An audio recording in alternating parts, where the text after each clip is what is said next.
하나님과 대한민국을 사랑하시는 한국교회 성도 여러분, 저는 오늘부터 7주간 진행이 되는 나라와 민족을 위한 미스바 광장기도회 리바이벌 코리아 대표를 맡은 그 안의 진리교회 이태희 목사입니다. 저는 이번 한 주간 예수님의 고난 주간을 맞아서 마가복음 15장을 묵상했습니다. 마가복음 15장은 여러분께서도 잘 알다시피 예수님께서 대제사장들에 의해 결박당하시고 빌라도 법정에서 재판을 받으시는 장면을 기록하고 있습니다. 그리스도를 십자가에 처형하려는 선동 세력, 그리고 그와 같은 거짓 선동 세력에 선동당한 수많은 대중들, 그리고 그 선동당한 대중들의 강력한 여론에 밀려 결국 불이한 판결을 내리고 마는 재판관과 정치 지도자들, 빌라도의 불이한 재판정을 바라보고 있으면 마치 우리 민족이 처한 현실의 축소판을 보고 있는 것 같습니다. 그리고 그와 같은 조국의 현실이 우리의 마음속에 절망과 두려움을 가져다 주는 것 역시 부인할 수 없는 사실입니다. 그러나 우리가 반드시 기억해야 할 진리가 하나 있습니다. 그것은 바로 이 모든 일들이 우리 주님의 주권적인 허용 안에서 이루어지고 있는 일이라는 사실입니다. 왜냐하면 공중에 나는 새 한 마리도 하나님의 허락 없이는 떨어질 수가 없는 법이기 때문입니다. 지금 우리가 목격하고 있는 이 땅에서 벌어지고 있는 모든 일들은 그리스도의 주권적인 허용 안에서 이루어지고 있는 일들이기 때문에 그 안에는 우리를 위한 하나님 아버지의 사랑의 뜻이 담겨 있습니다. 그렇다면 그 뜻이 무엇일까요? 그것은 바로 우리들의 회개입니다. 하나님보다 나를 더 사랑한 죄, 하나님보다 나라를 더 사랑한 죄, 우리의 전심을 다하여 하나님의 기록된 이 말씀을 순종하지 않고 우리의 힘과 능을 자랑하며 하나님에게만 전적으로 매달리지 않은 우상 숭배의 죄를 진심으로 회개하는 것이 바로 이 모든 위기 가운데 담겨져 있는 하나님의 뜻입니다. 그리고 그와 같은 회개를 통해 한국 교회 가운데 영적 각성이 일어나게 되고 한국 사회 가운데는 진정한 사회 개혁이 일어나게 되는 것, 그것이 바로 이 민족을 향한 하나님의 뜻입니다. 우리는 이와 같은 하나님의 뜻을 한 단어로 부흥이라고 부릅니다. 부흥이란 무엇입니까? 리바이벌, 다시 살아나는 것입니다. 죽었던 것이 다시 살아나는 것, 죽었던 인생이 다시 살아나고 죽었던 가정이 다시 살아나고 죽었던 교회, 죽었던 나라가 다시 살아나는 것, 그것이 바로 부흥입니다. 저는 이 부흥이야말로 지금 이 민족이 처한 위기 가운데 담겨져 있는 하나님의 간절한 뜻이요, 우리의 간절한 소망이 되어야 할 줄로 믿습니다. 나를 보내신 이의 뜻은 내게 주신 자 중에 내가 하나도 잃어버리지 아니하고 마지막 날에 다시 살리는 이것이니라. 마지막 날에 다시 살리는 이것, 바로 이것이 부흥입니다. 우리 주님은 이 마지막 때에 부흥이 일어나게 될 것을 약속하고 계신 것입니다. 그러므로 교파와 정파를 초월하여 이 땅의 그리스도인들 전체가 한 덩어리가 되어서 생명력을 잃어가고 있는 한국 교회와 대한민국 가운데 부흥이 임하기를 간절하게 소망해야 할 줄로 믿습니다. 교회사를 보면 부흥은 언제나 도덕적으로 쇠퇴하고 민족이 순환을 당하는 시대적으로 가장 어두운 때에 시작됐습니다. 하나님께서는 중세시대의 영적 암흑 가운데에서 마틴 루터라고 하는 무명의 젊은 수도사를 통해 종교개혁을 일으켰습니다. 계몽주의가 서구 사회를 가로질러 합리주의와 세속주의를 확산시키기 시작했을 때 하나님께서는 조지 휘필드, 조나단 에드워스와 같은 하나님의 종들을 통해 연속적인 대각성 운동을 일으켜 주셨습니다. 잘 먹고 잘 살 때는 내가 지금 하나님의 말씀을 떠나 우상을 숭배하며 하나님 보시기에 영적으로 패역한 상태 가운데 있다는 사실을 인지하기가 어렵습니다. 자, 그렇다면 언제 그 사실을 깨닫게 되는가? 잘 살던 사람이 갑자기 잘 살지 못하게 됐을 때, 그때 비로소 자신이 하나님의 진노 아래 있다는 사실을 인지하게 되는 것입니다. 그리고 그때 비로소 자신의 마음속에 있는 우상들을 제거하고 자신의 시선을 하늘로 향하게 하여 하늘로부터 강림하시는 하나님의 구원만을 간절하게 소망하게 되는 것입니다. 이스라엘이 예루살렘에서 잘 먹고 잘 살 때는 자신들이 하나님을 떠난 패역한 우상 숭배자라는 사실을 전혀 인지하지 못했습니다. 그들의 나라가 망하고 바벨론으로 끌려가 70년 동안 노예로 살아가게 됐을 때, 그때 비로소 자신들의 영적인 상태를 자각하게 되었고, 그때 비로소 부흥의 토양이 준비될 수 있었던 것입니다. 조선은 1894년 청일전쟁, 1904년 러일전쟁, 1910년 한일 합방까지 19세기 말부터 연속적으로 진행된 최악의 민족적인 암흑기 속에서 이 민족과 교회를 다시 살아나게 만든 영적 대각성 운동을 경험할 수 있었습니다. 이와 같이 하나님께서는 한 나라와 민족을 흔들어 깨우시기 위해 하나님의 백성들에게 재난을 허용하시고 그 재난에 대한 응답으로 부흥을 주시는 것입니다. 한국에서 일어난 1903년 원산 부흥운동, 1907년 평양 대부흥운동, 그리고 1909년 백만인 구령운동은 바로 이 민족의 희망이었고, 고난의 시대 반세기의 일제의 압박 속에서 이 민족과 사회를 이끄는 구심점이 되었습니다. 마치 미국의 조나단 에드워즈가 이끌었던 1차 영적 대각성운동이 미국의 독립운동의 정신적 틀을 제공하여 결국 미국 건국의 기초를 마련해 주었던 것처럼, 이 땅에서 일어난 대부흥운동은 이후 놀라운 사회개혁운동으로 이어지게 되면서 한국 근대화의 정신적 원동력이 되었고, 결국 1948년 대한민국이라고 하는 나라의 기초를 마련하게 된 것입니다. 자, 그렇다면 지금 우리가 처한 이 민족적인 위기 가운데 어떻게 하면 그와 같은 부흥과 영적 대각성을 다시 한번 경험할 수 있을까요? 저는 간략하게 세 가지를 말씀드리고자 합니다. 첫째, 우리 모두가 부흥을 간절하게 소망해야 합니다. 조나단 에드워즈의 표현을 빌리자면, 부흥은 하나님의 주권적인 선물이지만, 그러나 그렇다고 해서 아무 곳에나 임하시는 것은 아닙니다. 오직 부흥을 간절하게 소망하는 곳에 임하십니다. 우리가 직면한 정치, 경제, 사회, 교회의 총체적인 위기의 해결책은 위로부터 내리우시는 강력한 성령의 역사, 영적인 대각성 외에는 다른 대안이 없음을 알고 이 땅에 부흥이 임하도록 간절하게 소망하는 것입니다. 둘째, 오직 기도와 말씀에 전념해야 합니다. 모든 참된 영적인 대각성과 부흥의 현장에는 언제나 성경이 그 중심적인 위치에 있었습니다. 하나님의 말씀의 강력한 선포와 가르침은 하나님께서 부흥의 불을 지피시기 위해 사용하신 가장 중요한 수단이었습니다. 베드로의 강력한 설교를 통해 강팍했던 이스라엘 백성들의 심령이 기경되어 어찌할꼬 통회하기 시작하였고, 고넬료의 가정에 베드로가 하나님의 말씀을 설교할 때 말씀을 듣는 모든 사람들 가운데 성령이 임하셨습니다. 성령께서는 성령의 감동으로 기록된 하나님의 말씀을 도구로 삼아 죽어있는 개인은 물론 죽어있는 나라와 교회를 다시 살아나게 하십니다. 빛이 있으라 하시니 빛이 새겨나 계신 그 말씀, 나사로야 나오너라, 죽은 나사로를 무덤 밖으로 불러내신 그 말씀이 우리의 심령 가운데 임하실 때 마른 뼈와 같은 우리들 가운데 하나님의 생기가 불어와 하나님의 군대로 일어나게 될 줄을 믿습니다. 담대한 하나님의 말씀 선포 없이는 교회가 이 세상을 뒤덮고 있는 거짓의 영, 음란의 영, 공산주의의 영과 확고하게 맞서 싸울 수 없습니다. 그러므로 이제 한국 교회는 말씀 중심의 초대교회 본연의 모습으로 돌아가야 할 줄로 믿습니다. 그러나 말씀만 가지고는 안 됩니다. 말씀과 더불어 부흥을 위한 간절한 기도가 있어야 합니다.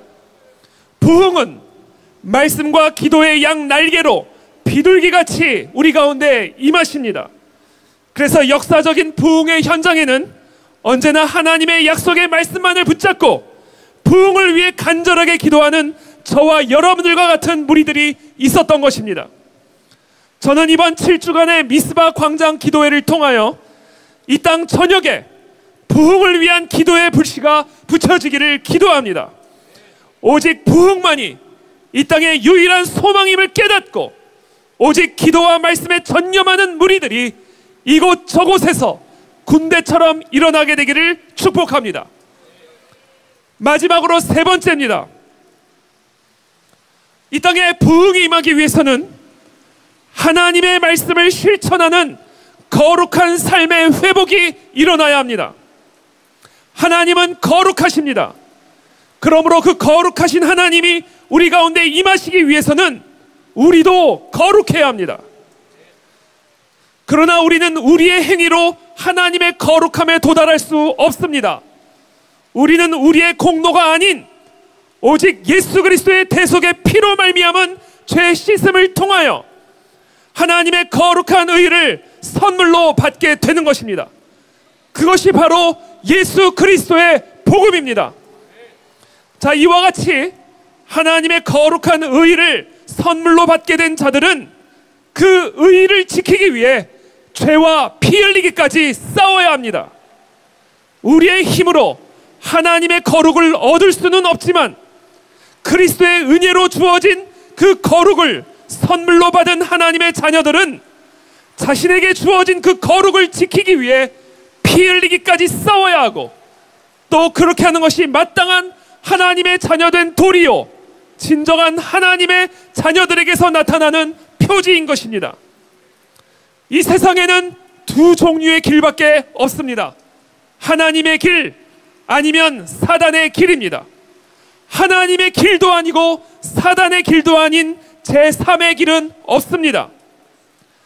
내가 하나님의 뜻을 선택하면 나의 뜻이 하나님의 뜻이 되는 것이고, 내가 하나님의 뜻이 아니라 내 뜻대로 선택을 하게 되면 그것은 그냥 내 뜻이 아니라 사단의 뜻을 선택하게 되는 것입니다. 하나님의 뜻이 아닌 나의 뜻은 곧 사단의 뜻인 것입니다.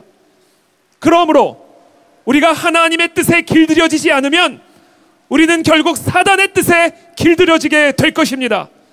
우리가 하나님의 뜻을 걸어가지 않으면 결국 사단의 길을 걸어가게 될 것입니다. 그렇기 때문에 우리는 주야로 여호와의 말씀을 묵상하며 그 말씀대로 살아가는 삶에 우리의 생명을 걸어야 하는 것입니다. 그리고 그것이 영적 전쟁의 본질입니다.